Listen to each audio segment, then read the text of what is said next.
Bonjour à tous. Donc, on va commencer bientôt la conférence débat scénario After 2050 biodiversité qui va être présentée par Christian Couturier de l'association Solagro. Donc, cette présentation va prendre, je sais pas, trois quarts d'heure à peu près. Enfin, ça dépend de Christian.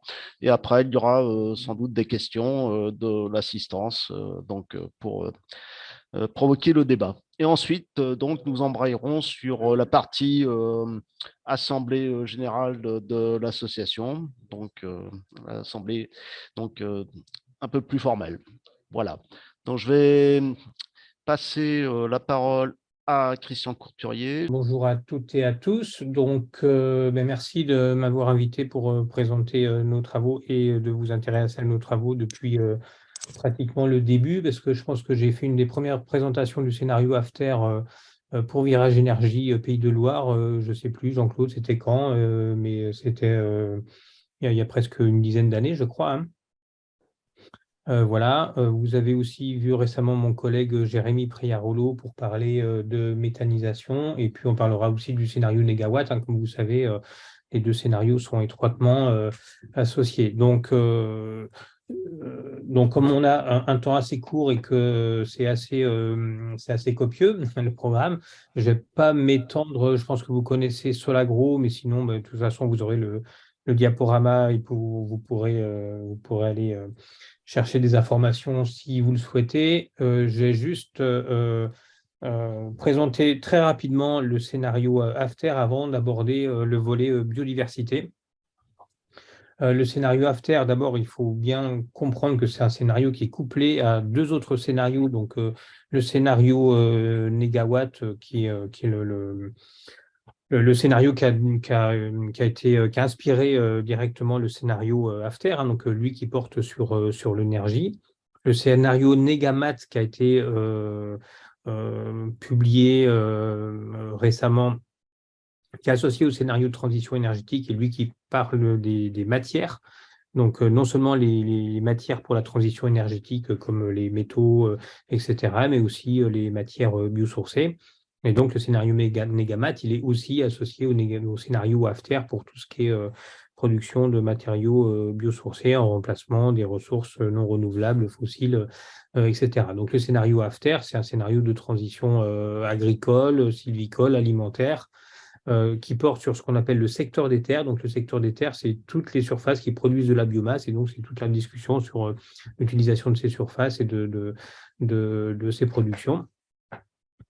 Et dans le scénario After, donc on a entre autres les émissions de gaz à effet de serre, le stockage de carbone. Donc, associé au scénario Négawatt, ça a été le premier scénario qui montrait concrètement qu'on pouvait atteindre les émissions nulles, des émissions de gaz à effet de serre nulles à l'horizon 2050. Donc, ça fait partie des scénarios qui ont inspiré ensuite les exercices de l'ADEME, hein, que vous connaissez, je pense, Trajectoire 2050, etc. Alors, pour continuer très rapidement, alors maintenant, voilà, on explique que ce qu'on fait, nous, c'est des scénarios qui visent Oui. à Excusez-moi, Christian, est-ce que vous pouvez monter un peu le son de votre côté? un On peu le. a, Alors, on est-ce que comme ça, entend c'est mieux? Alors, parlez plus fort, ouais. Voilà. Ok, parce que là, je ne sais pas trop comment faire mieux. Est-ce que ça va là, ou est-ce que Oui, là, c'est mieux, ouais. là, c'est mieux? D'accord, bon, mais je vais parler plus fort, hein. Merci. Ouais. Donc voilà, on s'inscrit, donc on est inspiré assez directement par la représentation en deux notes, hein, vous connaissez, donc c'est le petit graphique à gauche, c'est-à-dire que on essaye de trouver une solution pour se situer dans l'espace sûr et juste pour l'humanité, et donc c'est un espace qui est délimité entre le plancher social, donc c'est le plancher des besoins pour qu'on puisse vivre en société, et puis le plafond des limites planétaires, hein, au-delà desquelles c'est la survie même de l'humanité sur Terre qui serait menacée. Donc, comme vous le savez, hein, on a dépassé un certain nombre de limites planétaires, hein. Le dernier qui a été identifié, c'est l'eau, ce qu'on appelle l'eau verte, hein, donc l'eau des sols. Et donc, la question de l'agriculture et des terres, d'une façon générale, est directement impactée par, ou impacte, hein, la plupart de ces limites, que ce soit évidemment le changement climatique, mais aussi le cycle de l'eau douce, les cycles des nutriments envoyés phosphore et azote en bas. L'introduction de nouvelles espèces et de nouvelles entités, hein, dans l'écosystème. C'est aussi les virus, les pathogènes, les pollutions plastiques, les éléments radioactifs, etc. Le changement d'utilisation des sols, bien sûr, et puis l'effondrement de la biodiversité, qui est le thème principal d'aujourd'hui. Donc, au cœur de notre scénario, au cœur du scénario AFTER, alors, si ça veut bien défiler. Hop, voilà. Donc, comme je vous disais, la question, c'est quel arbitrage pour les différents usages de la biomasse. Alors, il y a une partie de la biomasse qui est utilisée pour les besoins anthropiques, hein, donc c'est l'alimentation humaine, c'est l'alimentation animale, c'est la production de biomatériaux, c'est la production d'énergie. Et puis des fonctions qui sont non anthropiques, hein, donc on a besoin aussi d'avoir des sols fertiles, donc on a besoin de fumure, hein, pour des sols vivants, et puis on a besoin d'une façon générale de ce que j'ai regroupé dans le terme de forêt, dans son sens étymologique, c'est-à-dire des espaces qui sont peu anthropisés pour des fonctions de nature, de biodiversité, et puis pour un certain nombre d'aménités diverses et variées. Donc au cœur de la question, c'est cette répartition de l'usage des terres et des productions alors agricoles, hein, mais toutes les biomasses d'une façon générale, avec les enjeux que vous connaissez bien, qui sont les enjeux en termes de climat, donc à la fois l'adaptation, la réduction des gaz à effet de serre, le stockage de carbone, la substitution de ressources non renouvelables par des ressources renouvelables. Et puis d'autres enjeux qui sont liés à la santé d'une façon générale, hein, donc la santé et l'environnement, donc les questions de nutrition, les questions de qualité de l'air, de l'eau, du sol, le sujet d'aujourd'hui sur la biodiversité et la préservation, la restauration des écosystèmes. Et puis il y a aussi des questions d'économie, d'emploi, de territoire, de paysage, etc. Donc ça, c'est les différents enjeux. Et donc, dans nos scénarios, on agit sur différents leviers. Donc, en gros, on a deux grandes familles de leviers. On a des leviers qui s'intéressent à la production, et d'autres qui s'intéressent à la demande. Donc, la production, ben, c'est l'évolution des pratiques agricoles, des systèmes agricoles d'une façon générale. Et puis, en termes de demande, ben, c'est l'évolution du régime alimentaire. C'est aussi la question des échanges avec l'étranger, hein. Comme vous savez, la France est un grand pays exportateur de produits agricoles, mais aussi un grand pays importateur. Et donc, voilà, donc on va actionner un certain nombre de leviers. Donc, nous, ce qu'on a actionné comme levier, c'est d'une part au niveau de la production, des systèmes qui sont basés sur ce qu'on appelle l'agroécologie. Donc là, vous avez, pour aller plus loin, ceux qui seront intéressés, une référence à un site qui s'appelle OSAE, donc c'est Oser l'agroécologie, donc c'est un site internet qui est animé par Solagro, qui présente une cinquantaine de pratiques agroécologiques chez des agriculteurs, hein, qui sont documentées, c'est-à-dire qu'il y a un dossier documentaire derrière pour expliquer comment ça fonctionne, à quoi ça sert, et c'est un dossier documentaire, c'est-à-dire qu'il y a aussi des références scientifiques et il y a des diagnostics qui sont réalisés sur chaque exploitation pour que ça soit pas simplement du discours d'agriculteurs, mais que ça soit vraiment étayé étayé, vérifié par nos diagnostics des exploitations. Voilà, donc c'est un site qui s'adresse principalement aux agriculteurs, mais d'une façon générale, il est assez accessible, hein, donc toutes les personnes qui sont intéressées par ces questions peuvent trouver plein d'informations détaillées sur ces différentes pratiques agroécologiques. Voilà. Donc, toujours pour faire très court, hein, si on veut résumer After en 4 points clés.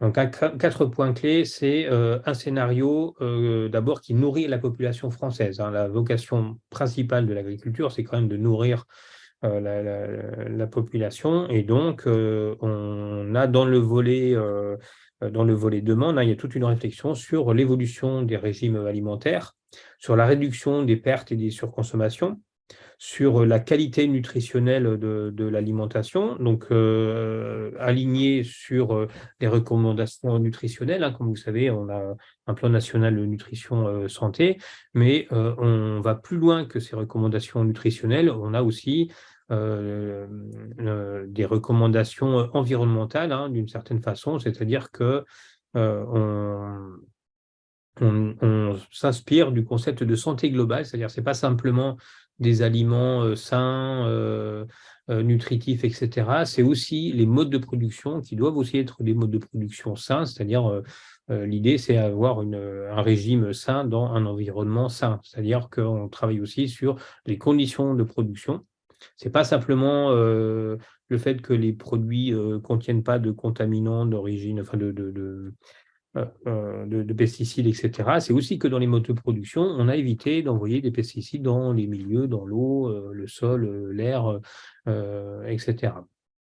Donc voilà, donc le concept de santé globale avec une dimension sur l'alimentation. Un deuxième point, c'est les échanges avec l'étranger, hein. Donc, dans le scénario, on a visé un échange avec les autres pays, avec le reste du monde, qui soient des échanges rééquilibrés. C'est-à-dire que c'est des échanges qui sont équitables. Donc, on évite aussi bien la déforestation induite par nos modes de vie, par nos consommations alimentaires directes ou indirectes, hein. On évite aussi d'exporter vers les pays du Sud et des exportations subventionnées qui viennent concurrencer les paysanneries du Sud, hein. Donc l'objectif, c'est aussi que les agriculteurs du Sud soient autonomes et que les agricultures des pays du Sud arrivent à nourrir leur population. Mais on sait aussi qu'il y a un certain nombre de pays dans le monde qui, pour des raisons à la fois climatiques et démographiques, ne seront pas en mesure d'assurer leur autosuffisance. Et donc, la France et l'Europe, d'une façon générale, doivent participer à la sécurité alimentaire au niveau mondial. Donc, ce n'est pas un scénario où on supprime toute importation et toute exportation, c'est on garde des importations, on garde des exportations, mais on a des volumes qui permettent de satisfaire les besoins fondamentaux des populations et par contre, on va réduire les exportations de ce qu'on appelle les céréales fourragères, hein, c'est-à-dire les grains de céréales qui servent à nourrir les élevages intensifs de nos voisins en Allemagne, en Belgique, aux Pays-Bas, en Espagne, etc. Troisième point clé, c'est des systèmes de production qui sont autonomes et économes. Donc, autonome, ça veut dire qu'ils reposent sur les capacités des écosystèmes à générer leurs propres ressources et leurs propres défenses. C'est-à-dire que plutôt que d'apporter des engrais, ce qu'on appelle des intrants d'une façon générale, hein, et des phytosanitaires pour lutter contre les ravageurs de culture, ben, les principes de l'agroécologie, donc ce que je vous ai présenté précédemment, hein. Donc, par exemple, la fixation symbiotique d'azote par les légumineuses, la lutte biologique, etc. C'est des systèmes de fourniture d'intrants ou de défense des cultures qui sont générés par l'agrosystème proprement dit. Donc, l'agroécologie, c'est une façon de piloter l'agriculture pour travailler sur les équilibres écologiques en respectant le vivant, hein, pour arriver à fournir la finalité de l'agriculture, c'est-à-dire produire des biens alimentaires, mais en limitant la dépendance aux intrants, en limitant aussi les impacts sur l'environnement, parce qu'on va pouvoir réduire de beaucoup, hein, la consommation d'engrais et de produits phytosanitaires. Et puis le quatrième Le quatrième point, c'est une agriculture qui répond aux défis du changement climatique et de l'effondrement de la biodiversité. Donc, c'est une agriculture qui est à la fois productrice, donc on va produire des denrées alimentaires, mais aussi des denrées non alimentaires. Donc ça, c'est le rôle premier des agriculteurs, hein. Mais c'est aussi une agriculture protectrice. Donc, il va offrir des services écosystémiques, qui va être plus résiliente, moins vulnérable au changement climatique, qui va réduire les émissions de gaz à effet de serre et les pollutions de l'air, de l'eau et des sols. Voilà, donc pour aller plus loin, si vous voulez en savoir plus, donc je vous suggère 3 ressources. Une première, c'est une table ronde sur la biodiversité dans le scénario AFTER et dans la prospective d'une façon générale. Donc, c'est une table ronde qu'on a organisée au mois de juillet dernier. Donc, en rediffusion libre. Les diaporamas sont aussi accessibles. Donc, on avait un certain nombre d'intervenants qui ont présenté des scénarios de prospective. Enfin, comment on intègre la biodiversité dans les scénarios de prospective, donc à l'échelle européenne, à l'échelle mondiale, à l'échelle nationale. Il y a une brochure également qui a été publiée récemment, donc dans la foulée, hein, dans la suite de cette table ronde. Ensuite, il y a une autre table ronde sur le même format, c'est-à-dire là aussi, on a 3 heures de table ronde avec des intervenants sur différents sujets, avec une brochure aussi, hein, qui s'appelle la face cachée importation, la face cachée de nos consommations. On a présenté aussi différents scénarios de prospective et on a introduit à cette table ronde la notion de biodiversité importée, hein. On oublie parfois que la biodiversité, il y a à la fois les impacts de nos modes de vie sur la biodiversité qu'on a sous les yeux, mais il y a aussi tous les impacts sur la biodiversité qui sont liés à nos importations, alors directes ou indirectes, hein. Et donc, voilà, de la même façon qu'on peut calculer une empreinte carbone qui n'est pas uniquement les émissions de gaz à effet de serre sur le territoire métropolitain, mais qui sont les émissions de gaz à effet de serre qui sont liées à l'ensemble de nos consommations, donc tout ce qu'on produit pour nous, mais tout ce qu'on va importer aussi qui satisfait nos besoins, hein. On a la même chose pour la biodiversité, c'est-à-dire qu'on a aussi de la biodiversité importée ou de la biodiversité exportée. Alors plus exactement, plutôt des atteintes à la biodiversité qui sont liées à nos importations directes ou indirectes de différents biens et services, hein, qui sont pas limités d'ailleurs à l'agriculture et à l'alimentation. Et la troisième ressource, c'est un webinaire sur les impacts sur l'environnement et la santé du scénario Négawatt. Donc avec, comme je vous disais, hein, le scénario Négawatt embarque le scénario AFTER pour le secteur des terres. Donc là, c'était un webinaire, hein, sur un format plus court, 1 heure, là aussi avec un diaporama qui est accessible. Donc ce que je vais vous présenter ici, c'est tiré à peu près de ces trois présentations. Donc une partie sur les impacts sur l'environnement de la partie after du scénario Négawatt, une partie sur la table ronde biodiversité, puis une partie sur les importations. Voilà, donc je vais avancer. Donc, si on attaque maintenant, alors je ne sais pas, peut-être que vous avez des questions sur cette première partie de la présentation. Est-ce que... A priori, non, enfin, sauf contre-ordre, mais là, non, dans la salle, non, pour l'instant, il n'y a pas de questions. Ok, Vous très bien. pouvez, je pense, continuer. Je pense qu'il y aura des questions plutôt sur la fin. Enfin, Oui, d'accord. Ok. voilà. Bien, merci. Donc maintenant, si on s'intéresse aux impacts du scénario AFTER sur la biodiversité. D'abord, il faut bien avoir en tête quelles sont les principales causes de l'effondrement de la biodiversité, hein. Donc, le principal facteur, c'est le changement d'utilisation des terres, alors, ou des mers aussi, hein. Mais voilà, pour ce qui nous concerne, on s'est plutôt intéressé à l'agriculture, donc c'est plutôt le changement d'utilisation des terres. Alors, dans le changement d'utilisation, il y a la déforestation, ça c'est le plus connu, mais il y a aussi, d'une façon générale, la dégradation des habitats, qui n'est pas uniquement un changement d'utilisation des terres, mais ça peut être aussi la façon de gérer les terres, donc que ce soit la forêt, l'agriculture, etc. Donc ça, c'est la principale cause d'effondrement de la biodiversité. La deuxième cause, c'est l'exploitation directe des ressources. C'est-à-dire que tout ce que l'humanité utilise comme ressources, c'est autant de ressources disponibles en moins pour les autres animaux vivants, ou les plantes, hein, les autres êtres vivants, disons, qui sont présents sur Terre. Donc ça, c'est la deuxième cause. Et vous voyez, par exemple, qu'entre les écosystèmes terrestres et les écosystèmes marins, pour les écosystèmes terrestres, c'est bien le changement d'utilisation des terres et leur dégradation qui est la principale cause, alors que pour les écosystèmes marins, c'est plutôt l'exploitation directe. Donc c'est plutôt ce qu'on appelle la surpêche, hein. Donc c'est les prélèvements excessifs de poissons, hein, dans les océans, qui est la principale cause de perte de biodiversité.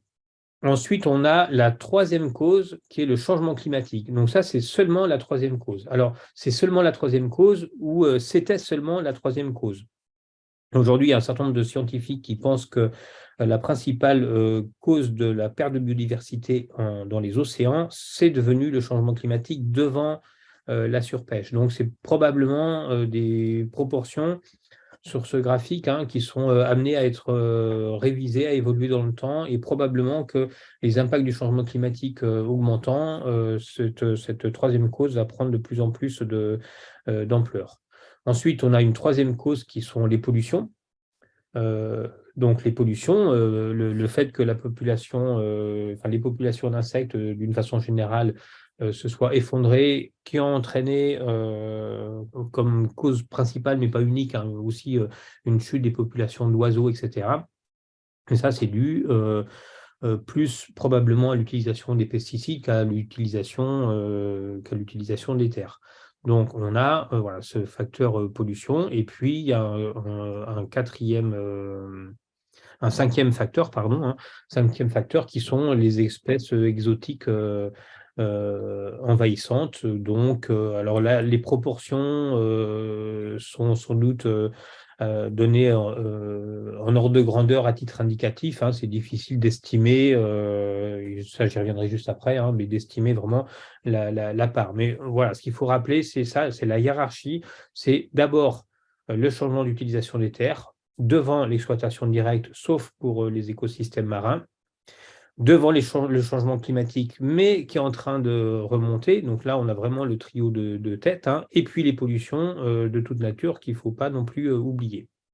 Donc sur ce graphique, donc vous voyez les facteurs directs. Et puis sur la partie gauche du graphique, vous voyez ce que l'IPBES, hein, donc l'IPBES, c'est l'équivalent du GIEC pour la biodiversité, hein. C'est le panel international des experts sur la biodiversité, qui est organisé à peu près sur le même modèle que le GIEC, hein, et qui a d'ailleurs décidé de travailler en étroite collaboration.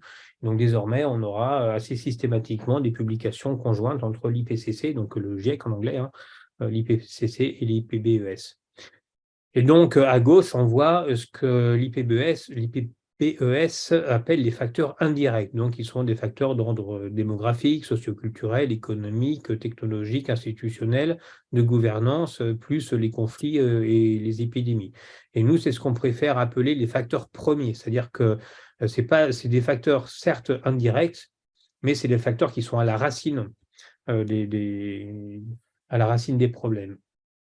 Et sur le graphique suivant, donc là, c'est ce que je vous disais, hein, c'est une publication commune IPBES, IPCC. On voit que les deux grands, en tout cas, deux des problèmes majeurs d'aujourd'hui, hein, donc le changement climatique d'origine anthropique et le déclin de la biodiversité d'origine anthropique, hein, ont tous les deux donc les facteurs directs qui sont, alors pas forcément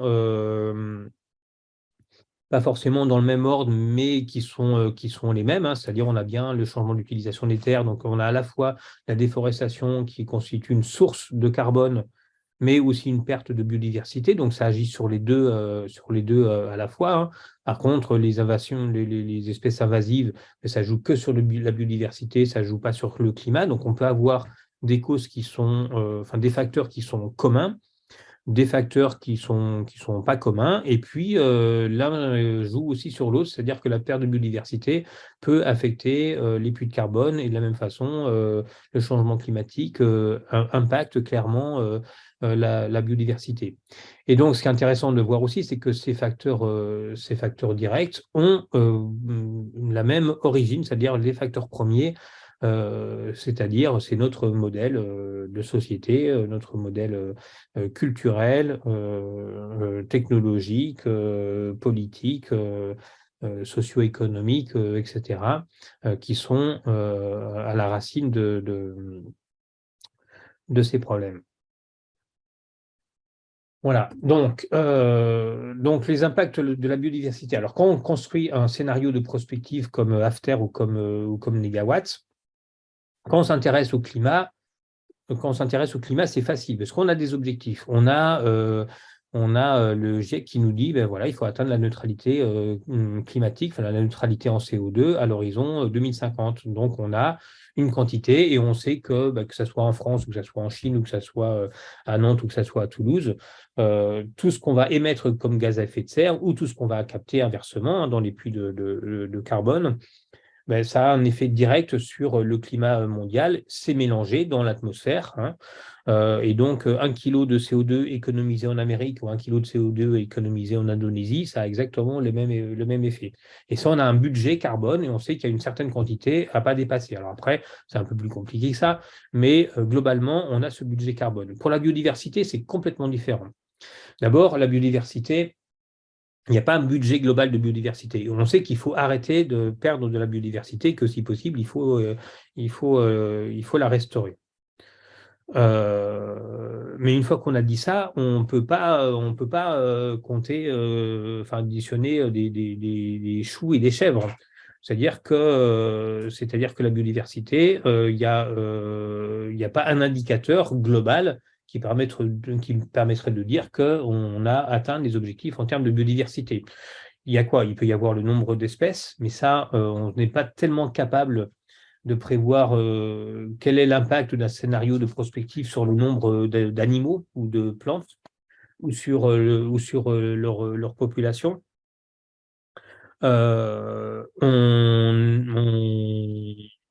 Et le nombre d'animaux, d'ailleurs, ou de leur diversité, ben, ce n'est pas forcément un très bon indicateur. C'est-à-dire que vous pouvez avoir des écosystèmes qui sont uniques. Par exemple, le désert de l'Atacama au Chili, eh ben, il y a une plante qui fleurit tous les X années parce que ben, dès qu'il y a une goutte d'eau, dès qu'il y a un peu de pluie, hein, il n'y a pratiquement jamais de pluie. Dès qu'il y a de la pluie, ben, il y a une plante qui fleurit. Bon, donc, c'est pas lié à une abondance de biomasse, par exemple, hein. C'est lié au fait qu'il y a une espèce unique, ce qu'on appelle des espèces endémiques, hein, qui sont présentes dans un écosystème très particulier.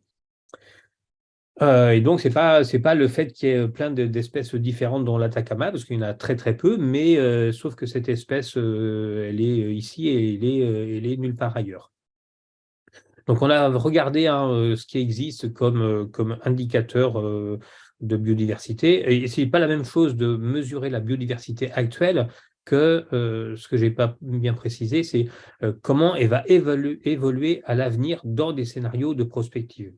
C'est-à-dire qu'aujourd'hui, d'abord, on a tous les indicateurs qui existent, sont des indicateurs partiels, il n'y a pas d'indicateur global, et surtout, on est incapable de prédire comment va évoluer, par exemple, l'empreinte écologique de l'ONG Global Footprint Network à l'avenir, parce qu'on n'a pas les outils qui permettent de lier un impact à une pression. Donc nous, ce qu'on a choisi, et ça c'est aussi une des conclusions de la conférence qu'on a fait, donc les tables rondes sur la biodiversité, hein.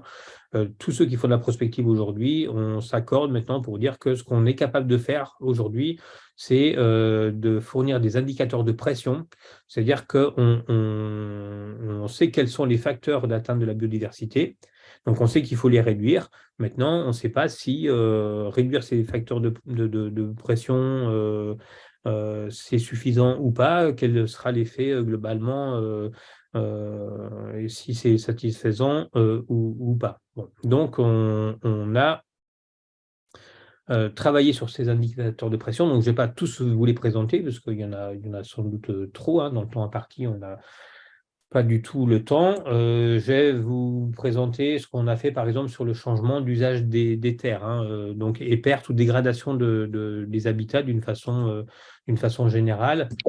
Petit rappel, c'est que quand on voit sur ce graphique, c'est l'évolution de la surface agricole au niveau mondial.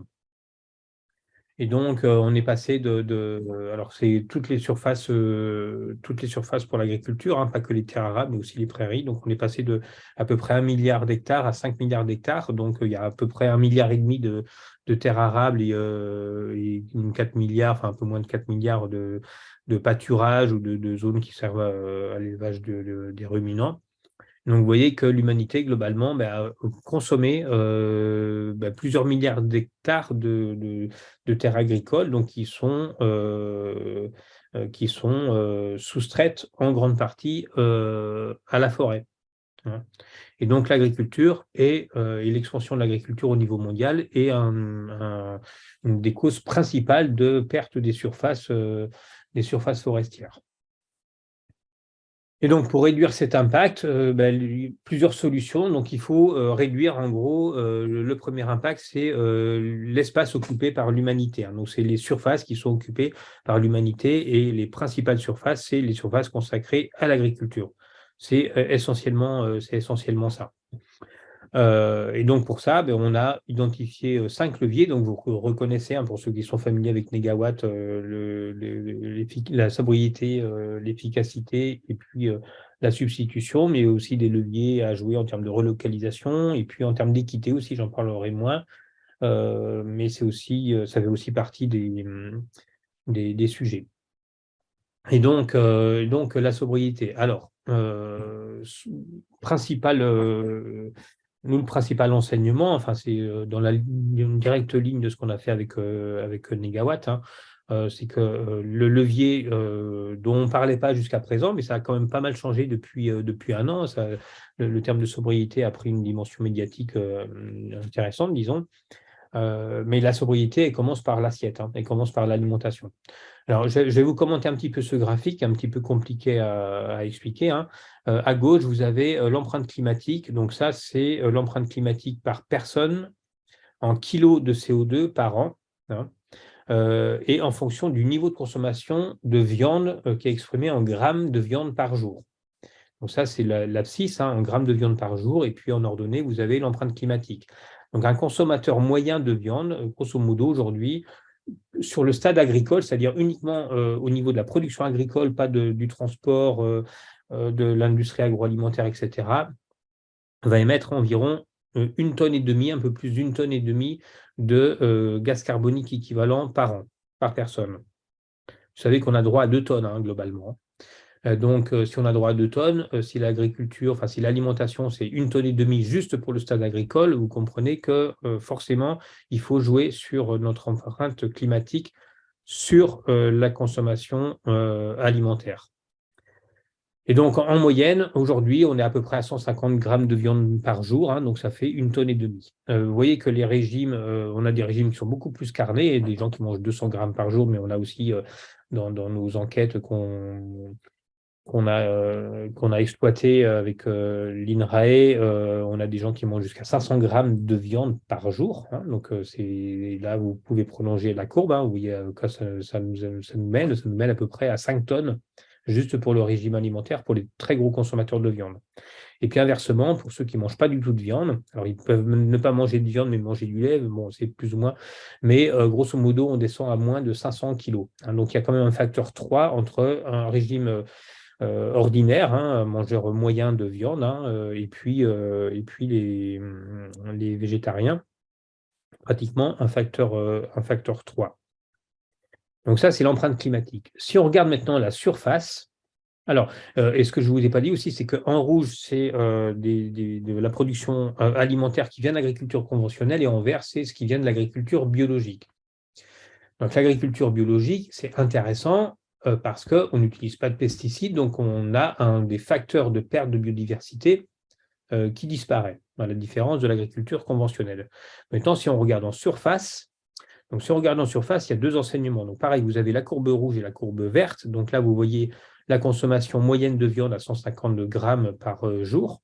On est à peu près à 5000 m². Donc il nous faut un demi-hectare pour nourrir une personne en moyenne aujourd'hui en France. Donc ça, c'est en agriculture conventionnelle. Si on est en agriculture biologique, il nous faut plus de surface, parce que l'agriculture biologique, il y a des rendements qui sont plus faibles, pas pour toutes les cultures, mais globalement, pour les céréales, on a des rendements qui sont plus faibles. Donc, si on mange 150 grammes de viande par jour, ben, on va passer à 6000 m², donc on a 20% de surface en plus avec l'agriculture biologique. Donc 20% de surface en plus, ça veut dire qu'on va mobiliser plus de surface agricole. Donc ça peut être un facteur indirect de déforestation, parce que ces 20% de surface agricole qui sont nécessaires en plus, il faut bien les prendre quelque part. On ne va pas les prendre sur les forêts françaises, parce qu'elles sont plutôt en augmentation. On va les prendre à l'étranger, principalement parce qu'on a des importations qui sont en train d'augmenter. Donc ça, c'est un régime alimentaire identique. Mais en fait, les points orange, ils montrent les niveaux de consommation de viande. Donc celui qui est sur la courbe rouge, c'est pour le consommateur moyen, et celui qui est sur la courbe verte, c'est les consommateurs bio, donc qui sont tirés d'une enquête qui s'appelle Bionutrinet, qui est basée sur l'observation détaillée du régime alimentaire de plusieurs dizaines de milliers de personnes qui déclarent leur consommation. Et on voit que les gens qui mangent régulièrement du bio, eux, ils mangent à peu près 2 fois moins de viande que le consommateur moyen. Et donc, le fait de consommer 2 fois moins de viande, ça veut dire qu'au lieu d'avoir besoin de 5000 m², on n'a besoin que de 4000 m² pour se nourrir. Donc, vous pouvez projeter ensuite sur le graphique de gauche, et on voit donc à la fin, ce qu'on peut retenir, c'est que les consommateurs bio, ils consomment 20% de surface en moins et ils émettent 35% de gaz à effet de serre en moins que les consommateurs conventionnels. Mais ça, ce n'est pas parce que c'est du bio, c'est parce qu'ils mangent moins de viande. Donc, il y a un levier majeur sur tous nos travaux, c'est le changement du régime alimentaire. Parce que sur la consommation de protéines d'origine animale, on a un effet sur les gaz à effet de serre. Donc ça, c'est le graphique de gauche. Clairement, si on divise par deux la consommation de viande, alors on ne va pas tout à fait diviser par deux l'empreinte climatique, mais on va la réduire de beaucoup, à peu près d'un gros tiers. Parce que, oui, ce que je ne vous ai pas dit aussi, c'est qu'entre bio et conventionnel, l'empreinte climatique n'est pas si différente que ça, parce que les avantages de l'un sont compensés par les atouts de l'autre, etc. Et donc, les protéines d'origine animale sont fortement émettrices de gaz à effet de serre, sont fortement consommatrices d'eau. On a la même chose, on travaille sur l'empreinte eau en ce moment, mais les protéines d'origine animale ramenées au gramme de protéines, en grammes de protéines, la quantité d'eau consommée est bien supérieure pour les protéines animales par rapport aux protéines végétales. En termes de surface, c'est aussi pareil, c'est-à-dire qu'on a beaucoup plus de surface avec les protéines animales qu'avec les protéines végétales. Pareil, par gramme de protéines, donc vraiment ramené sur les valeurs comparables. Et donc, tous les indicateurs montrent que les protéines d'origine animale ont un impact environnemental qui est bien supérieur aux protéines d'origine végétale. Donc ça, c'est vraiment le premier levier qu'il faut actionner. Donc, premier levier à actionner, c'est ça. Et puis, le deuxième levier, donc le fait de jouer sur la réduction des pollutions, donc la réduction des intrants, des engrais, des phytosanitaires, etc. Mais ça aboutit à des systèmes qui sont moins intensifs, donc en moins productifs par hectare, donc ils mobilisent plus de surface. Et donc, ça plaide aussi pour réduire les protéines d'origine animale. Et c'est bien parce qu'on a des régimes sobres qu'on peut se permettre de réduire les pesticides et donc de jouer sur un autre facteur d'atteinte à la biodiversité. Ce qu'il faut retenir aussi, c'est qu'on peut avoir des facteurs d'atteinte à la biodiversité qui peuvent aller dans le sens contraire. C'est-à-dire que plus on met de pesticides, avec le niveau actuel d'utilisation de pesticides, on a des rendements qui sont supérieurs à ce qu'on a en agriculture biologique, donc on économise des surfaces, mais on a des atteintes directes à la biodiversité. Et inversement, si on ne met pas de pesticides, on a moins d'impact direct sur la biodiversité, mais on a des impacts indirects parce que les surfaces qui sont nécessaires à régime alimentaire inchangé, hein, il faut bien les trouver ailleurs, et donc on a une atteinte sur la perte d'habitat et l'utilisation des terres.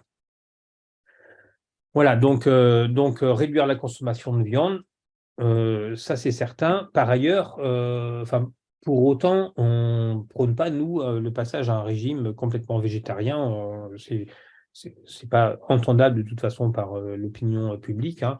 On est plutôt sur une division par deux des protéines d'origine animale. Et puis, donc, d'une part, on réduit en termes de quantité, et puis on va aussi changer beaucoup les systèmes d'élevage. Donc, je ne vais pas parler des élevages des monogastriques, hein, porc et volaille.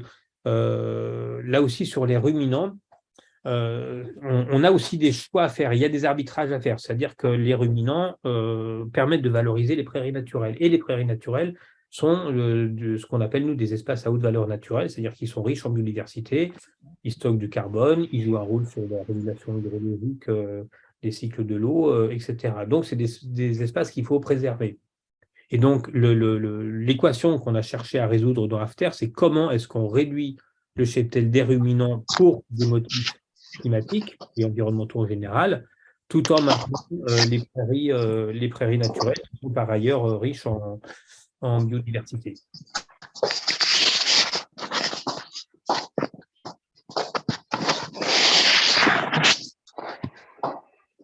Alors, il y a beaucoup de bruit.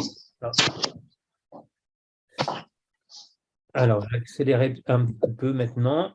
Voilà, donc ça, c'est une autre équation. Donc, il y a la première équation qui est l'équation alimentaire, la deuxième équation qui est l'équation des élevages de ruminants. Donc, il faut aussi trouver les bons équilibres, hein. Il ne s'agit pas simplement de dire qu'il faut garder les vaches ou il faut supprimer les vaches, parce qu'il y a des bonnes raisons de les garder ou de les supprimer. Il faut trouver le bon équilibre. Donc, nous, ce qu'on a cherché à faire, c'est ça, c'est proposer un nouvel équilibre. Troisième point, toujours dans la préservation des habitats, c'est généraliser les infrastructures agroécologiques, hein. Donc, les infrastructures agroécologiques, c'est des systèmes, c'est alors, dans ce qu'on appelle les infrastructures agroécologiques, vous en avez quelques-uns exemples, hein. Vous avez les haies, vous avez l'agroforesterie, vous avez les bandes enherbées, etc., etc. Et vous avez d'une façon générale, hein, des pratiques agricoles, mais d'ailleurs qui ne concernent pas que l'agriculture, hein, ça concerne aussi l'espace urbain, etc., qui permettent d'offrir le gîte et le couvert pour ce qu'on appelle les auxiliaires de culture, pour les pollinisateurs, par exemple, hein. Et ça aussi, c'est un changement un peu dans la vision qu'on a de l'agriculture par rapport à ce qu'on faisait avant. C'est-à-dire qu'aujourd'hui, c'est de plus en plus reconnu que la biodiversité est un facteur de production.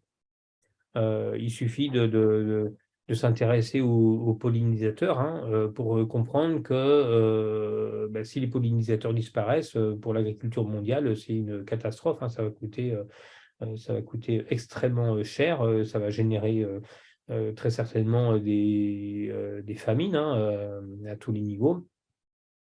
Et ce facteur de production qui est la biodiversité, lui, il est contrecarré par un autre facteur de production qui sont les pesticides. Donc les pesticides, ça permet de maintenir une production élevée, mais par ailleurs, ça réduit un des facteurs de production essentiels. Donc aujourd'hui, c'est de plus en plus reconnu qu'il y a un antagonisme entre ces deux facteurs de production et que même si on ne va pas jusqu'à supprimer totalement les pesticides, hein, ce qu'on n'a pas fait complètement nous dans le scénario, je viendrai après, il faut quand même les réduire et de beaucoup, pas de 10 ou 20%, mais de beaucoup. Et par ailleurs, ces infrastructures agroécologiques donc, offrent d'autres aménités, hein, ce qu'on appelle les aménités, c'est-à-dire, mais je reviendrai aussi tout à fait à la fin. Là, en l'occurrence, le graphique, c'est le stockage de carbone qui est permis par la généralisation des infrastructures agroécologiques de type haies ou agroforesterie, ou les cultures intermédiaires, les bandes enherbées, etc. C'est-à-dire qu'aujourd'hui, quand on regarde qu'on appelle le poste usage des terres et changement d'usage des terres, hein. Aujourd'hui, l'agriculture émet du carbone parce qu'on va déstocker du carbone du sol, parce qu'on convertit des prairies en culture, etc. Donc aujourd'hui, on émet du carbone. Donc dans le scénario AFTER, demain, on va stocker du carbone, hein. Pour ceux qui ont entendu parler, c'est les principes qui sont mesurés dans l'étude 4 pour 1000 de l'INRAE, c'est-à-dire comment est-ce que l'agriculture peut globalement arriver non seulement à réduire ses émissions de gaz à effet de serre au niveau du sol, hein, mais en plus capter du carbone. Donc l'agroforesterie, par exemple, ça c'est un des leviers majeurs, hein, c'est-à-dire qu'on va à chaque fois capter du carbone par les systèmes racinaires, mais aussi par la biomasse des éléments arborés, parce que beaucoup d'infrastructures agroécologiques comportent des éléments arborés et donc ils stockent aussi pas mal de carbone. Voilà. Deuxième point sur l'exploitation des ressources. Donc, on a vu tout à l'heure que le principal facteur de perte de la biodiversité, c'est la perte d'habitat, la dégradation d'habitat, la déforestation, même si ça ne nous concerne pas nous directement en France, c'est via la déforestation importée. Deuxième poste, c'est l'exploitation directe des ressources. Alors, sur l'exploitation directe des ressources, je vais passer rapidement, mais premier point, on a regardé la consommation globale de biomasse, donc ramenée en valeur énergétique, parce que c'est une façon pratique de comparer. Donc, vous voyez, la consommation humaine pour les produits animaux et les produits végétaux, donc c'est ce qui apparaît plutôt en rouge, plus vous avez la valeur des exportations. Vous voyez qu'en fait, la majorité de la production agricole sert d'abord aux exportations, secondairement à la consommation intérieure, et puis plutôt pour les produits végétaux que pour les produits animaux. Donc ça, c'est en valeur énergétique, ça c'est la situation actuelle. Et puis vous avez toute une quantité d'énergie qu'on va retrouver sous forme de fumier qui seront épandus, sous forme de résidus de culture qui seront laissés au champ. Et puis en gris, vous avez les pertes par le métabolisme des animaux. Et on voit en fait que ces pertes-là sont très conséquentes. C'est-à-dire qu'en fait, les protéines, ça rejoint ce que je vous disais tout à l'heure, les protéines animales, finalement, ça fournit, alors en valeur énergétique, ça fournit à peu près un tiers de nos besoins alimentaires. Par contre, il y a des déperditions avec l'élevage qui est lié au fait que les animaux, ils respirent comme nous. Donc, quand ils respirent, ils dégagent du CO2. Enfin, c'est de l'énergie, tout ça, ça peut s'analyser en flux d'énergie. Et donc, on a donc les productions animales sont des systèmes qui sont assez consommateurs de ressources et qui sont assez déperditifs. C'est-à-dire qu'il n'y a qu'une petite partie de la valeur énergétique des aliments ingérés par les animaux qu'on va retrouver sous forme d'aliments qu'on peut manger nous, sous forme de viande, de lait, etc. Donc, c'est des systèmes qui sont très qui génèrent de fortes déperditions de ressources qu'on traduit ici par des déperditions d'énergie. Et donc, on voit sur le graphique que la colonne du milieu, le scénario after. Alors, je ne vais pas tout vous commenter parce que c'est un petit peu compliqué, mais grosso modo, dans le scénario after, vous voyez qu'on réduit un peu les exportations, mais on garde à peu près la quantité d'énergie qu'on va utiliser pour nourrir les humains en France. Alors, un peu plus de protéines végétales, un peu moins de protéines animales, sachant que la population aussi augmente. On réduit un peu les exportations, mais comme je vous ai dit, c'est surtout les exportations destinées à nourrir les élevages intensifs en Europe, pas ailleurs. On va produire par contre beaucoup plus d'énergie. Alors, ce n'est pas de l'énergie avec des cultures énergétiques, comme Jérémy vous l'a expliqué sur la méthanisation, c'est avec surtout des cultures intermédiaires, des gestions d'élevage, etc. Il y aura une grande partie de tout ça qui sera aussi recyclé sur les sols. Donc, c'est les parties bleues et verts. Alors, pas tout à fait de la même façon qu'aujourd'hui. On aura beaucoup plus d'engrais verts, par exemple, sous forme de culture intermédiaire. Et puis, sur la partie grise, les pertes de métabolisme animal, mais comme on a réduit l'élevage, à peu près, pas tout à fait de moitié, mais pas loin, mais on va aussi réduire les pertes qui sont dues au métabolisme des animaux. Vous voyez aussi que alors SAB et REP, c'est des variantes du scénario after. Vous voyez qu'il n'y a pas de différence.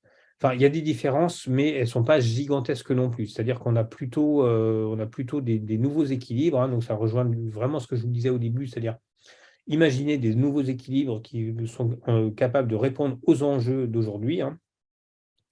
Vu la place des protéines d'origine animale, c'est forcément sur ces quantités-là qu'il faut jouer parce que les protéines animales, aujourd'hui, les protéines animales, c'est à peu près un tiers de notre consommation d'énergie, en valeur énergétique de notre alimentation.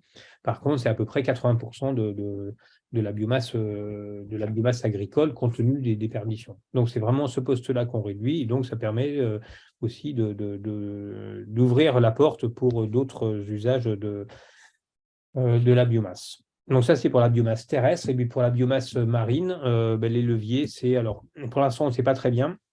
Mais il y a Mathieu Doré, que vous connaissez, parce qu'il faisait partie de Virage Énergie Pays de Loire, c'est comme ça qu'on l'a rencontré d'ailleurs, qui mène un programme qui s'appelle le Forcy, donc qui est directement inspiré de After, hein, pour travailler sur les ressources marines. Donc, ce qu'on attend de ce programme, nous, c'est que le programme calcule quel est le niveau de réduction de la consommation de poissons qu'il faut atteindre, hein. Nous, pour l'instant, un peu en posture d'attente, on a pris 85% de réduction parce qu'on pense que les ressources halieutiques s'effondrent et qu'ils ne vont pas se renouveler avant 2050 au moins.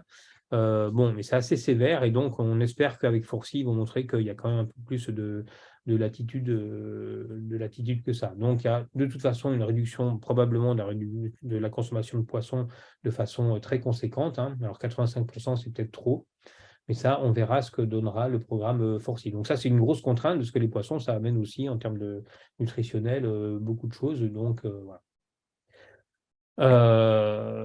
Réduction des pollutions. Alors globalement, on arrive avec After 2050 à réduire pas mal de pollutions. Donc on divise par 2 les émissions d'ammoniac, on divise par 4 la consommation d'azote minéral, on divise par 8 la consommation de produits phytosanitaires, presque par 2 la consommation d'eau pour l'irrigation.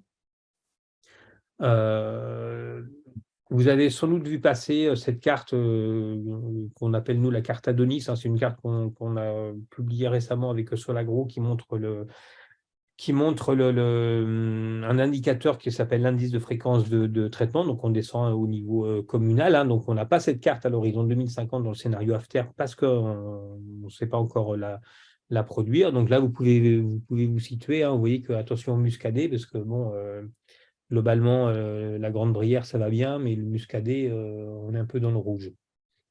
Voilà, donc ça, c'était anecdotique. Mais en tout cas, dans After, l'objectif, c'est de diviser par 8 l'usage des pesticides. On n'est pas passé à 0 pesticides encore. Alors, on ne parle pas des pesticides utilisables en bio, hein. On parle vraiment des pesticides problématiques, hein. Parce qu'on ne sait pas si... voilà, il y a sans doute des effets qui ne sont pas très bien connus sur une suppression totale de tous les pesticides. Donc, on n'a pas encore franchi le pas d'un scénario 100% sans pesticides. Et puis, dernière pollution, évidemment, c'est les émissions de gaz à effet de serre, hein. Alors, sur ce graphique, il faut que je vous l'explique aussi en une minute. On montre à la fois les émissions territoriales. Alors, c'est les émissions territoriales de l'agriculture avec les émissions. Donc, pour premier poste, c'est fermentation entérique du ruminant. Vous avez tout le protoxyde d'azote qui est généré dans le cycle de l'azote au niveau des cultures.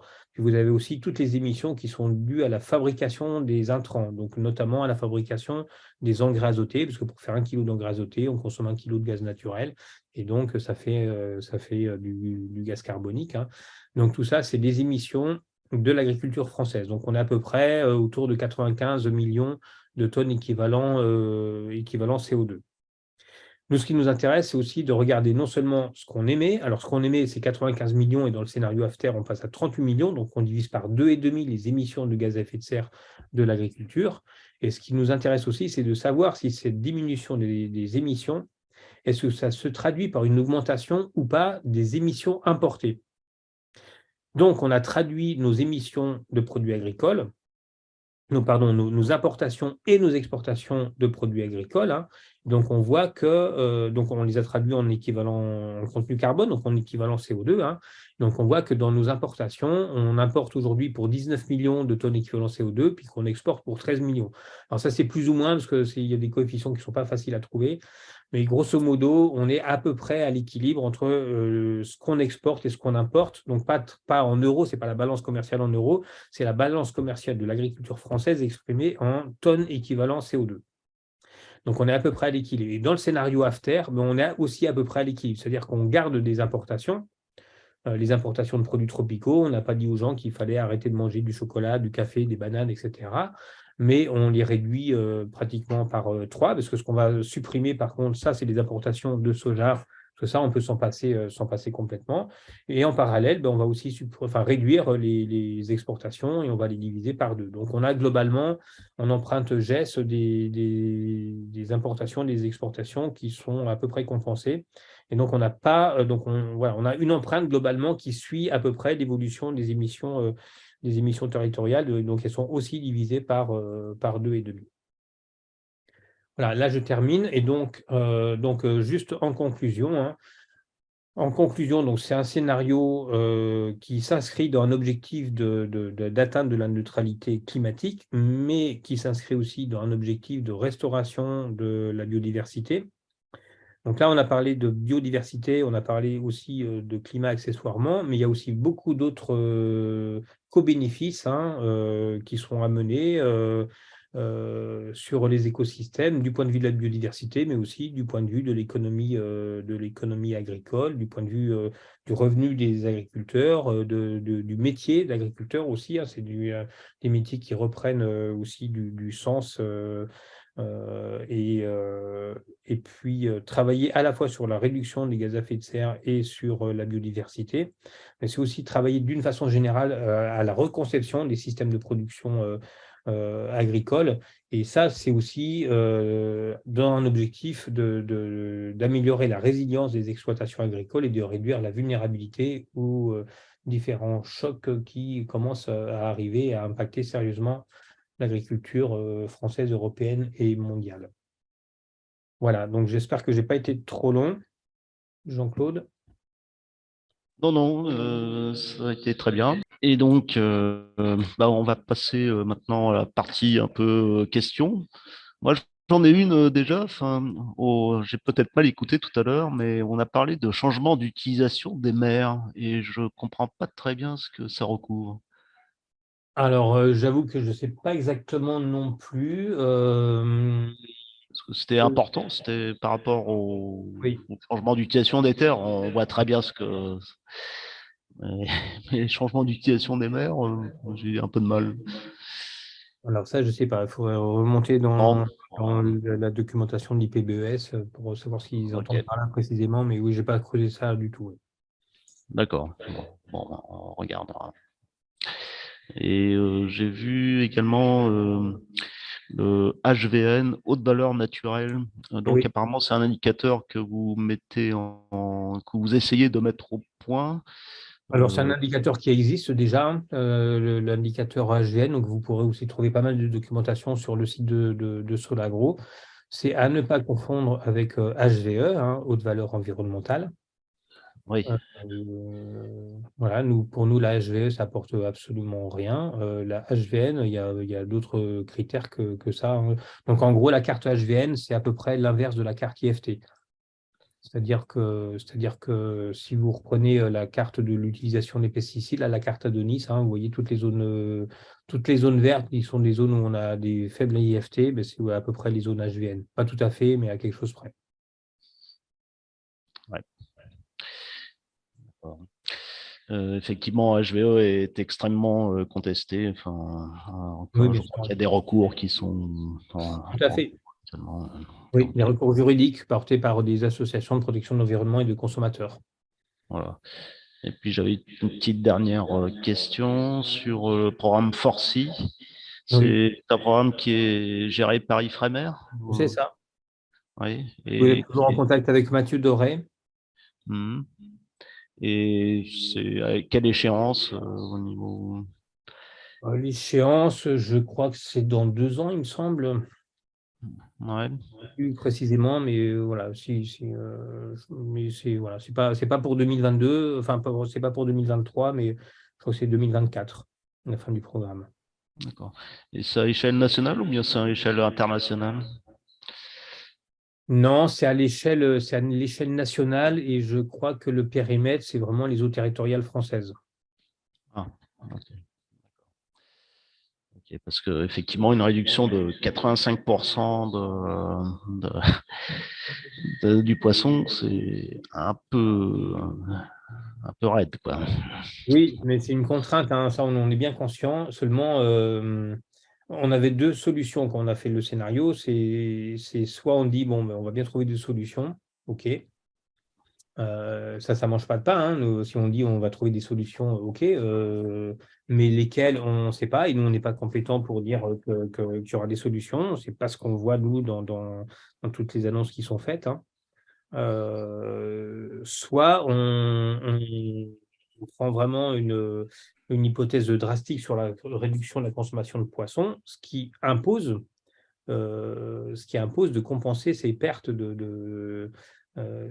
nutritionnelles qui sont apportées par le poisson par ailleurs. Donc, c'est plutôt une contrainte pour nous. Hein. Ce n'est pas un objectif. Hein. Nous, si on peut remettre du poisson, oui, mettre du poisson dans les méga bassines, oui, des mini-cartes peut-être. Ouais. Si on a des solutions, enfin, si on nous dit, OK, 85%, on n'est pas là, on est qu'à 35%, nous, très bien, pourquoi pas. Hein. Si on a des solutions, voilà. Là, on a plutôt pris comme une hypothèse, c'est peut-être une hypothèse majorante qui impose des contraintes sur le reste du système qu'on a intégré. Voilà. Donc, on préfère avoir plutôt des bonnes surprises que des mauvaises surprises. Ce n'est pas une préconisation de notre part de dire qu'il faut réduire de 85%. C'est juste qu'on a considéré que ce n'était pas sûr qu'on puisse faire autrement. Il y a une question sur les biocarburants qui n'a pas été extrêmement évoquée dans la présentation. Quelle est la position de Solagro là-dessus? Alors, il y a beaucoup de choses que je n'ai pas évoquées dans la présentation. Pour les biocarburants, donc nous, on est dans une logique de sortie des carburants de première génération. Dans le scénario négawatt, on ne sait pas encore exactement quelles solutions permettront de garder. Donc dans le scénario négawatt, comme vous savez, hein, on supprime les vols aériens intérieurs, par exemple, mais on divise par 2 les vols aériens internationaux. Mais il reste quand même des vols aériens. On n'a pas supprimé totalement les vols aériens. Et donc là, il y a un certain nombre d'usages comme ça pour lesquels on ne sait pas très bien en fait quelles sont les solutions technologiques qui permettront de faire voler ce qui restera de trafic aérien. Donc ça sera probablement des carburants liquides. Alors est-ce que ça sera des carburants seconde génération, de quelle nature, etc. On ne sait pas. Donc là, on n'a pas tranché définitivement, parce que ça va dépendre des solutions technologiques, des choix des industriels, etc. Donc on a gardé de la biomasse pour ces carburants. Il y a aussi la solution de faire ce qu'on appelle des e-fuels. Hein. Donc c'est en gros, on prend du CO2 dans l'air, on les combine avec de l'hydrogène fait à partir d'électricité bas carbone. On combine tout ça et ça nous fait des molécules composées de carbone, d'hydrogène, etc. Donc, c'est des carbures liquides. Bon, donc ça, il y a des scénarios qui en mobilisent. Nous, on ne sait pas trop, en fait. On n'a pas d'avis complètement tranché sur la question, donc ça reste ouvert. Hein. Il y aura une quantité qui est modeste, de toute façon. Peut-être éventuellement des carburants première génération s'il n'y en a pas d'autres solutions et si on juge qu'il faut absolument pouvoir faire décoller à terre quelques avions, mais c'est de toute façon, c'est pas pour les voitures des particuliers ni les camions. Voilà, c'est vraiment pour limiter aux usages sur lesquels aujourd'hui on n'a pas d'autres solutions bien identifiées. Sur un thème qui est a une certaine résonance locale. Enfin, c'est en dehors de la région, mais c'est quand même assez proche. C'est l'histoire des méga bassines. Et donc, vous diminuez beaucoup l'irrigation, mais vous gardez quand même à peu près 50%. Oui, parce que l'irrigation, donc aujourd'hui, elle sert surtout au maïs. Hein, donc ça, nous, dans le scénario, alors le maïs irrigué dans le sud-ouest, il n'y en a plus. Hein, donc jusque dans la Vienne, hein, on irrigue du maïs. Donc, enfin, il n'y en a plus. C'est pas tout à fait, nous, c'est jamais complètement zéro, mais enfin, en tout cas, on divise énormément le maïs irrigué. Par contre, on a besoin d'eau pour tout ce qui est maraîchage. Et donc, comme vous savez, la France, on apporte en gros un tiers de nos légumes. Hein, et ça, les légumes sans eau, c'est quand même compliqué. Et puis, avec le changement climatique, probablement qu'on aura sans doute besoin, enfin, disons, ça sera plus sécurisant pour les agriculteurs, peut-être surtout dans le sud-ouest encore, hein, de pouvoir irriguer des céréales. Mais là, c'est vraiment des céréales. En gros, on bascule les usages de l'irrigation vraiment pour des cultures qui servent à l'alimentation humaine directe et sur lesquelles c'est le plus critique. Parce que sinon, enfin, le risque quand même, c'est de voir disparaître la céréaliculture du sud-ouest. Donc probablement, c'est des irrigants maïs qui vont passer sur des systèmes. On va sortir du maïs en monoculture sur des rotations qui seront un peu plus diversifiées. Avec des légumineuses. Alors, les légumineuses, c'est pareil, on veut des légumineuses, mais sans eau, c'est quand même compliqué.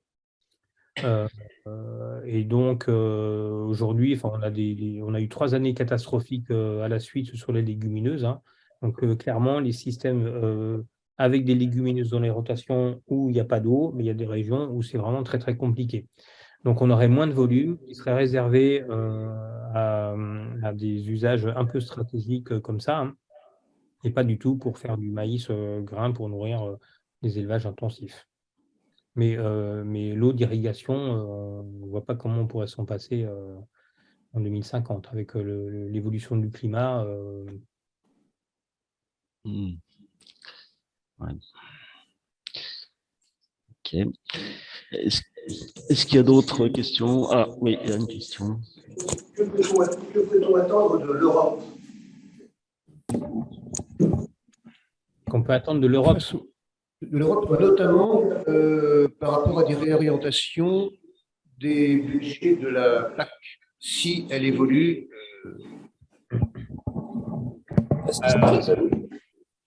Alors, disons alors sur la PAC, grosso modo, la PAC, elle n'est pas du tout à la hauteur des enjeux pour les questions ni de climat ni de biodiversité. La PAC actuelle, donc l'espoir, c'est que la PAC future, elle intègre ça mieux. Ensuite, vous avez la stratégie Farm to Fork, la stratégie du champ à l'assiette, qui était une stratégie qui visait aussi à réduire les pesticides, enfin voilà, une agriculture qui intègre un peu plus d'agroécologie. Bon, aujourd'hui, je ne sais pas où en sont les négociations. La France faisait partie des pays qui ont bloqué sur le Farm to Fork, clairement. Là, je ne sais pas si ça a repris les négociations, si c'est reparti en avant ou pas. Mais clairement, si la PAC n'est pas à la hauteur, on ne voit pas très bien comment on pourra modifier en profondeur l'agriculture française. S'il y a bien une politique qui est intégrée en Europe, c'est la politique agricole. Il y a des outils. Après, chaque pays membre les utilise différemment. Avec la même PAC, l'Autriche a fait, je ne sais plus, 25% d'agriculture bio et la France, 5%. Donc, il y a des outils qui existent qu'il faut mobiliser, mais clairement, aujourd'hui, on a une PAC qui n'est pas à la hauteur. Mais en même temps, c'est un levier, c'est un levier essentiel. Alors, il y a des questions, enfin, pas des questions, des remarques sur quel poids pouvons-nous avoir sur la future loi d'orientation agricole.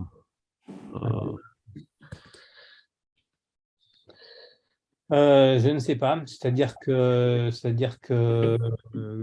comme les lois sur l'énergie, comme toutes les lois, moi je ne sais pas ce qu'on peut. Là, vous me posez des questions auxquelles je ne suis pas capable de répondre. Moi, je ne suis pas politique. Donc nous, on fait des scénarios de prospective.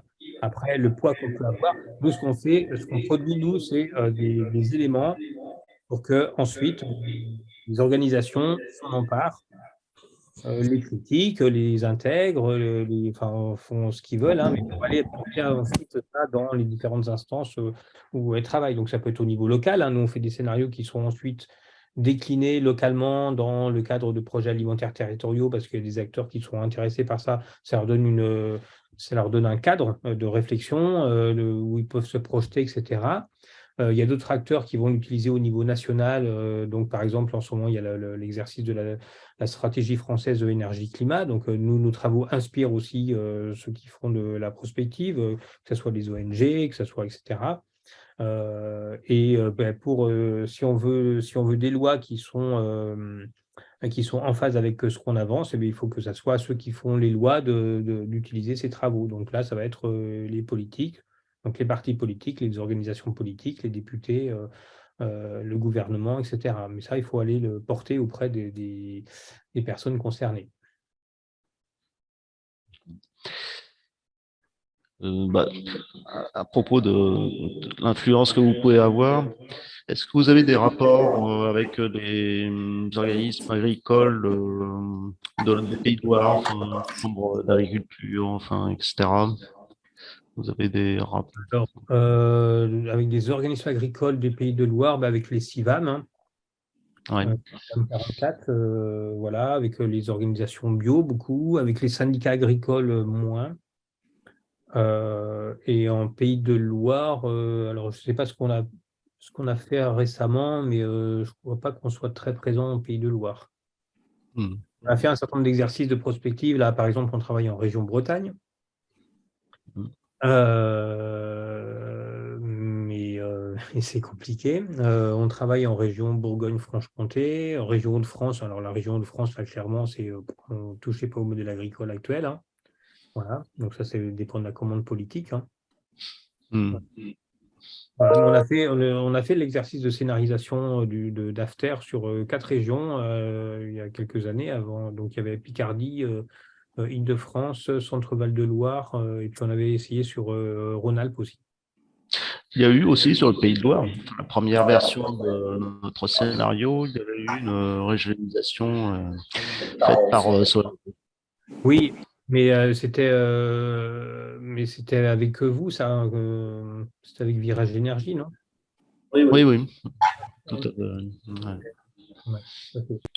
Mais alors, je me souviens plus comment ça avait été porté, mais ça n'a pas été. Parce que là, je vous parle d'exercices de prospective qu'on a fait avec le soutien des conseillers régionaux.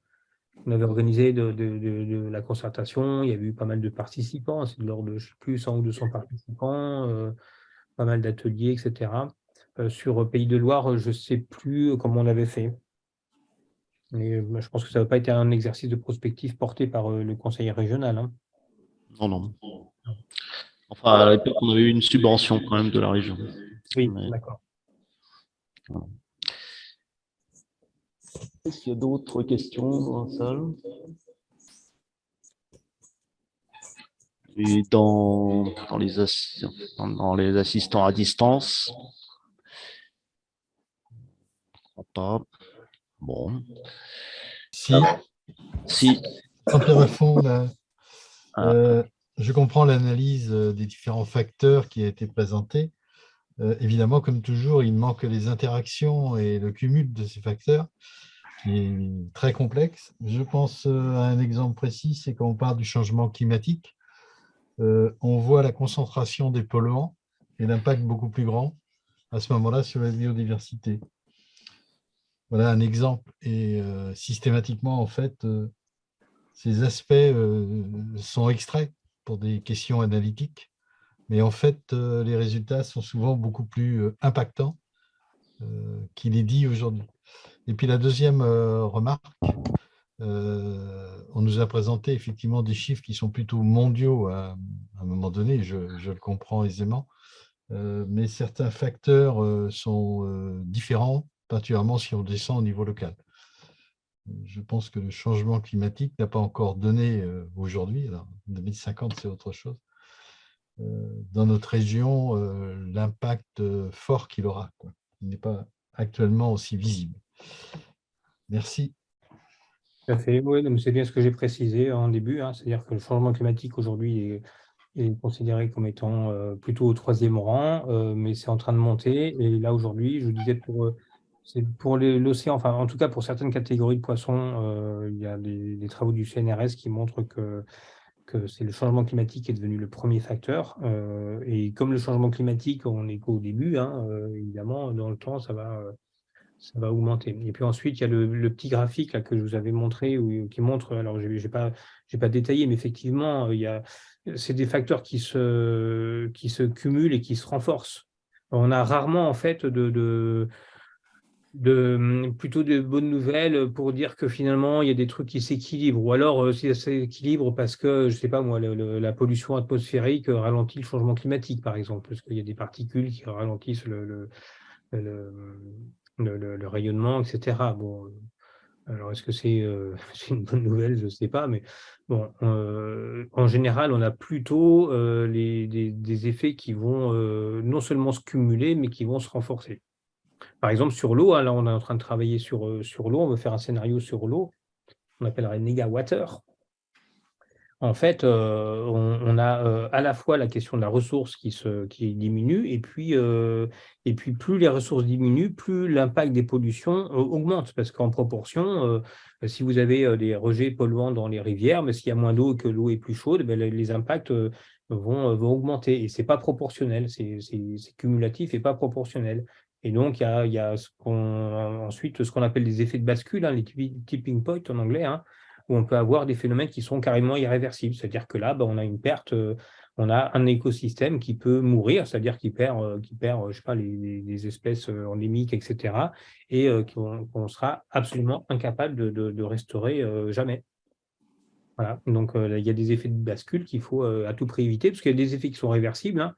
On réduit la surpêche, et on va restaurer les populations de poissons, mais si l'espèce a disparu, on ne peut pas faire moins que zéro, quoi, hein, donc, voilà. Merci. Justement, Christian, j'avais une question à propos de votre collaboration avec d'autres associations comme France Nature Environnement, et qui régulièrement donc, fait des mesures sur les populations, sur la biodiversité. Comment vous collaborez avec eux? Avec France Nature Environnement, alors sur la biodiversité, pas, à ma connaissance, pas trop. Alors nous, on fait partie de France Nature Environnement, hein, Occitanie, on est adhérent depuis longtemps. Mais on travaille, on travaille plutôt, là en ce moment, on travaille pas mal avec Génération Future. On est en train de préparer la semaine des alternatives aux pesticides, là. On travaille avec, je sais pas moi, le Conservatoire d'espaces naturels, donc on travaille avec pas mal d'associations, et ça va dépendre après des programmes, du montage, des connaissances qu'on a réciproquement des uns des autres, etc. Mais voilà, on ne travaille pas concrètement aujourd'hui avec FNE, à part le fait qu'on soit membre de FNE. Et j'avais une deuxième question à propos de l'envergure d'After. Donc, est-ce que After déborde de France? C'est-à-dire, est-ce que vous envisagez un After européen? Oui. Parce qu'il y a quand même des décisions qui peuvent toucher nos voisins. Est-ce que c'est envisageable? Et d'ailleurs, est-ce que vous préparez un négawatt européen? Le négawatt européen est en cours. Ça s'appelle Clever. On n'a pas voulu l'appeler négawatt, mais ça fait plusieurs années déjà qu'on est en train de monter un programme européen. Alors, je pourrais vous envoyer les références, hein. Il y a eu un webinaire pour présenter les premiers résultats de Clever. Donc, Clever, c'est un programme où, donc avec Négawatt, on s'est associé avec d'autres organisations dans, je sais pas, pas mal de pays en Europe. Je ne sais plus le nombre exact, mais il y en a quand même beaucoup, hein. Pour que ça soit chaque organisation et chaque pays qui fasse son propre scénario. Alors, inspiré du cadre Négawatt, hein, des concepts. On a beaucoup travaillé, beaucoup amené le concept de sobriété, hein, qui est assez peu présent, hein, y compris auprès de gens qui sont qui partagent globalement notre vision, hein, mais c'est vrai que le concept de sobriété n'était pas très présent. Donc voilà, on a impulsé ça.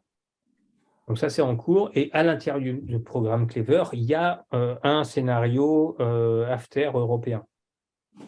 Donc on ne l'a pas mis en avant parce qu'on l'a fait avec des tout petits moyens, hein, et bon, c'est pas complètement consolidé, mais enfin, ça donne quand même des...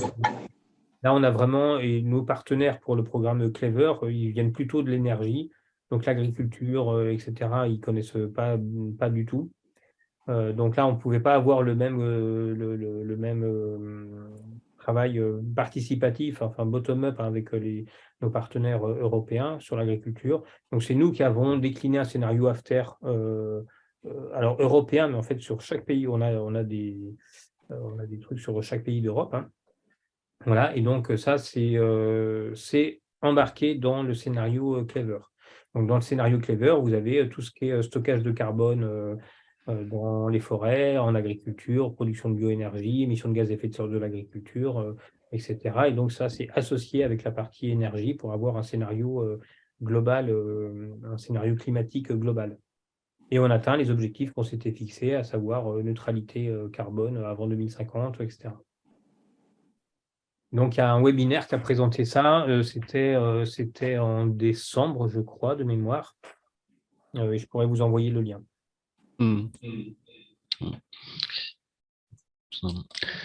Et Clever, c'est à quelle échéance?